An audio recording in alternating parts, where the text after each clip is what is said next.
Happy New Year's, everybody. We made it. 2020 is officially in the rearview mirror, on to bigger and better things in 2021. My name's Danan, and welcome to Ahnestly.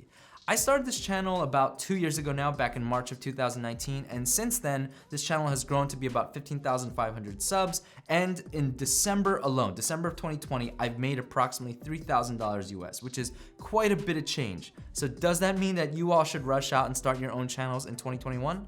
Well, let's get honest. A few people have asked me to check out their channels, and a few of my friends have actually started channels in 2020, and to 90% of them, I wanna say in the gentlest, kindest way possible, you should stop now. And I know that sounds like such a jerk thing to say, but before you guys dislike and hammer me in the comments, just two reasons, if you could please hear me out. And for those of you guys who are looking to start channels in 2021, I urge you guys to please take into consideration these two things. So the two reasons why I wanna tell people, hey, you should probably stop now is one, because their quality is not great. And two is because their content is not unique whatsoever. So let me start with the first one. Their quality is just not great at all. I wanna use harsher words, but we'll just stick with that.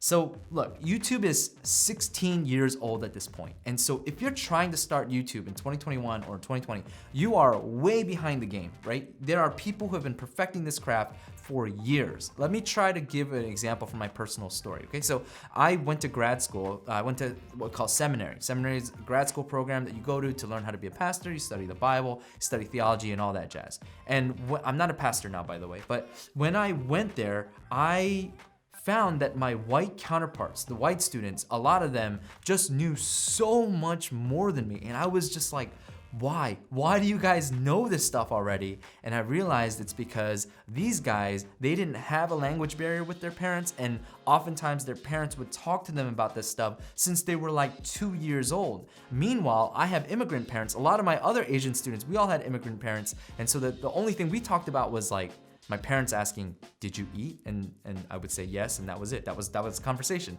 So I am sitting in these classrooms with people who have been preparing for grad school since they were 2 years old, right? And so inevitably, these guys have started a long time ago, and I am just jumping off the starting line. So I am way far behind, and if I want any hope of catching up with them, I have to learn from them, and I have to study 10 times harder than these guys. The same thing is true about YouTube today. If you're starting now, you will inevitably be further behind than these guys who've been perfecting it for years and years and years. Now, people's tolerance for low quality has also shrunk significantly. Why? Because again, they have access to so many quality channels that if your channel is not bringing it, then why would they waste their time? They have a lesser tolerance for, crappy quality production. Now, I am not trying to say then should you just give up? No, not at all.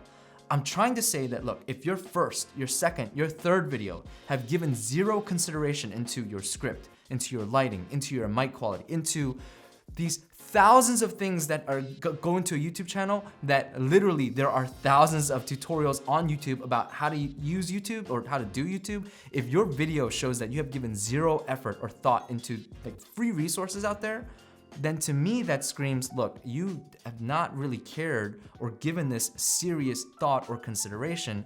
And more importantly, you haven't really cared about the future followers that are gonna be watching your content. And because of that, I wanna say as gently as possible, look, maybe you should stop and spend your valuable time elsewhere. And the harsher way I can say it is this, is if you haven't given the time and consideration to produce a quality video and create a quality channel, then why should people spend their valuable time following you and watching your crappy videos? You need to care about your quality, and if you don't, and if there's no evolution from video to video of growth in quality, then to me, again, that just signifies that you're not taking this seriously. So that's the first thing. The second thing that I see is that people's content is not unique whatsoever. I have seen more vlog style channels pop up in 2020 than any other channel.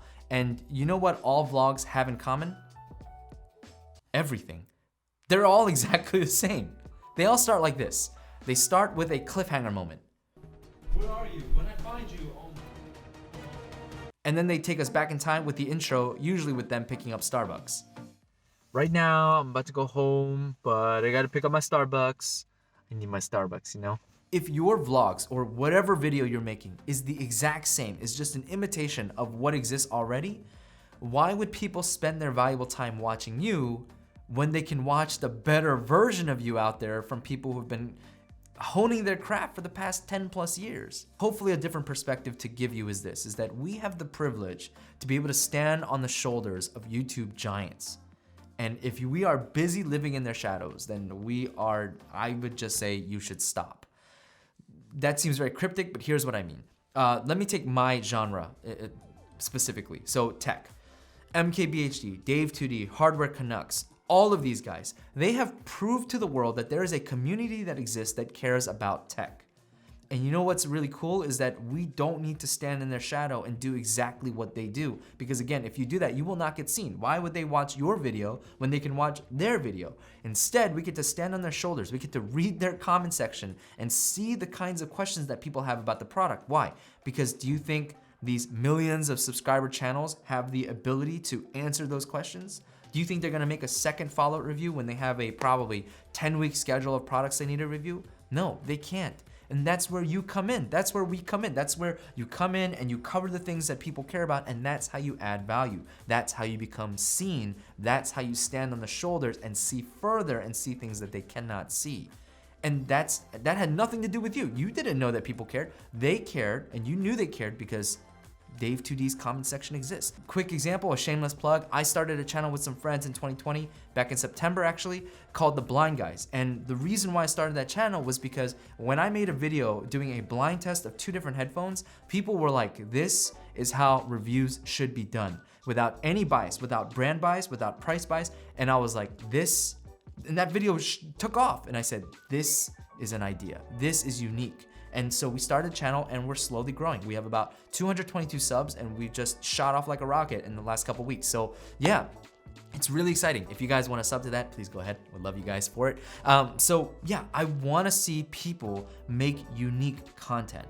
I want to see people stand on the shoulders of giants and not people merely replicating, because if you are merely imitating, to me, it sends a signal that you haven't really taken the time to really think about how to add value to people's lives, because you are just re-giving them a crappier version of what they already want or what they already need. That's it. Those are the 2 things that I think you should take into consideration. And I think if you have those 2 things down, all that other stuff, thumbnails, tags, all affiliate market, like all that stuff, I know that you're gonna figure that out. Why? Because you have already proven that you've taken the time to up your quality, to up your content's uniqueness, to really think through it. And if that's there, then I'm not worried about you with the other areas. For those of you who have not considered this, or for those of you who haven't even thought about this, then to you, I would say, you know, hopefully this video is a nice, gentle kick in the butt. And if not, then maybe, just maybe, you should spend your time, your valuable time, your time is really valuable, somewhere else doing something that you're not gonna get discouraged by. Because I think that if you don't have these 2 things set, then I think you're not really gonna grow, you're gonna get discouraged, and you're eventually gonna burn out. So yeah, I wanna save you guys some heartache if possible. Take everything I say with a grain of salt. I am super excited. I'm super happy that I have 15,500 subs. I'm so thankful for it as well. But I also know that in the grander scheme of things, I'm an ant. But when you guys become million subscriber heirs, remember me, okay? All right, guys, that's gonna do it for this one. Again, Happy New Year, guys. I wish you guys all the best things in the world. And until next time, everybody, stay safe. And as always, stay honest, and let's crush 2021.